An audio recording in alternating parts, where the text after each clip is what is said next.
What a comeback by team India, মানে দারুণ একটা কামব্যাক করছে টিম ইন্ডিয়া। প্রথম ইনিংসে 358 রানে অল আউট হওয়ার পরে ইংল্যান্ড যখন একদম ধুয়ে মুছে 669 রান করলো, বেন স্টোকস প্রথমে তো বল হাতে ভারতকে নাকানো চুবানি খাওয়াইছে, সেকেন্ডলি ব্যাট হাতেও ভারতকে লাস্টের দিকে এসে নাকানো চুবানি খাওয়াইছে। মানে সব বলারকে পিঁড়ায় তামা তামা করে 70 স্ট্রাইক রেটে ব্যাটিং করলো টেস্টে, 141 রান করলেন। অন্যদিকে জো রুট 150 রান করেছিলেন, মানে 669 রানের বিশাল বড় একটা প্ল্যাটফর্ম সেট করছিল। সেইখানটাতে আপনার ভারত 311 রানে পিছিয়ে থেকে দ্বিতীয় ইনিংসে যখন ব্যাট করা শুরু করলো, হয়তো ভারতের মানুষ ভেবেছিল, ইভেন আমিও এটা ভেবেছিলাম যে ভারত হয়তো সামথিং ভালো একটা কিছু স্টার্ট দিবে, ভালো একটা কিছু করতে যাচ্ছে। বাট কি হয়েছে ভাই, হিতে বিপরীত।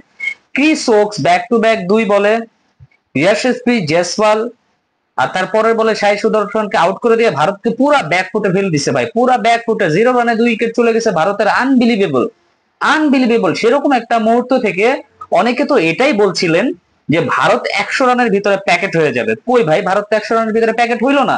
এরকম আজাইরা বাজাইরা কথা যারা বলেন আসলে তাদের ক্রিকেটও মেধা অনেক কম। আরেকদিকে ইংল্যান্ডের সাবেক ক্রিকেটার, মানে লিজেন্ড মাইকেল ভন, সবসময় একটু বেশি বেশি কথা বলেন, সেই মাইকেল ভন তো এটাই বলেছেন যে চতুর্থ দিনে ভারত সবাই অল আউট হয়ে যাবে, ইংল্যান্ড ভারতকে প্যাকেট করে দেবে। ভাই কথায় আছে যত গর্জে তত বর্ষে না, বেশি বেশি কথা যেটা নিয়ে বলা হয় সেটা কখনোই হয় না ভাই। লাস্টের একটা দিন আছে, লোকেশ রাহুল এবং Shubman Gill captain of India যেভাবে খেলতেছে, আমার কাছে মনে হচ্ছে যেন এই টেস্টটাকে তারা সেভ করেই ফেলবে। তবে হ্যাঁ, এখনো কিন্তু সংকট মুহূর্ত পার হয় নাই, 90টা ওভার খেলতে হবে ভাই। প্রথম সেশনটা very much important, very very much important. এই টেস্টটা কি ভারত বাঁচাতে পারবে কি পারবে না, সেটা আমার কাছে মনে হয় প্রথম সেশনে ডিসাইড হয়ে যাবে। তারপরও বৃষ্টির একটা সম্ভাবনা আছে, বৃষ্টি যদি হয় তাইলেও সেটাও ভারতকে আসলে এই টেস্টটা ড্র করতে অনেক বেশি সুবিধা করে দিতে পারে। কারণ আমরা জানি ইংল্যান্ডে বৃষ্টি আসতে সচরাচর যায় না, অনেকক্ষণ সময় নিয়েই যায়। তো এখানে যদি 2-3 ঘন্টা নষ্ট হয়ে যায় তাহলে সেটা ভারতের জন্য অনেক একটা বড় একটা প্লাস পয়েন্ট হবে এই টেস্ট ম্যাচটা বাঁচানোর জন্য। যদিও আমি এটা চাই না, বাট আমি এটা চাই যে সোর্সে আপনার লোকেশ রাহুল এখন 87 রান করে অপরাজিত আছেন, অন্যদিকে আপনার ক্যাপ্টেন শুভমান গিল 77 রান করে অপরাজিত আছেন, আমি চাই তারা দুজন কন্টিনিউ করুক, দুইজনে মিলে 174 রান থেকে 300 রানের পার্টনারশিপ করুক। আমি চাই সেই জিনিসটা ভাই। আমি ভারত যেভাবে লড়াই করতেছে সেই লড়াকু মনোভাবটা দেখার জন্য উদ্গ্রীব হয়ে বসে আছি। লাস্টের দিন ভেরি মাচ ইম্পর্টেন্ট একটা ডে এই টেস্টটার জন্য। আমার কাছে মনে হয় লাস্টে গিয়ে একটা প্যাচাল লাগলে লাগতেও পারে, আমি জানি না, বাট আমার ফুল কনফিডেন্স আছে টিম ইন্ডিয়ার উপরে যে তারা এই টেস্ট ম্যাচটা হয়তো বা ড্র করে ফেলতে পারে।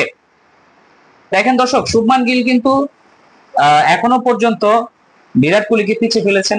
বিরাট কোহলির এর আগে সম্ভবত 690 রানের মতো 690 রানের মতো একটা স্কোর ছিল একটা বাহিরের কান্ট্রিতে গিয়ে একটা সিরিজে।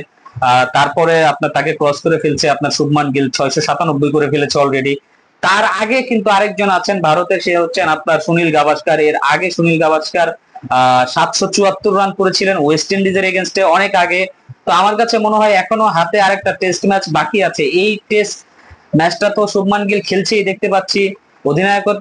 অধিনায়ক হিসেবে যে একটা চাপ তার উপরে থাকার দরকার, সেই চাপটা আসলে তার উপরে নাই।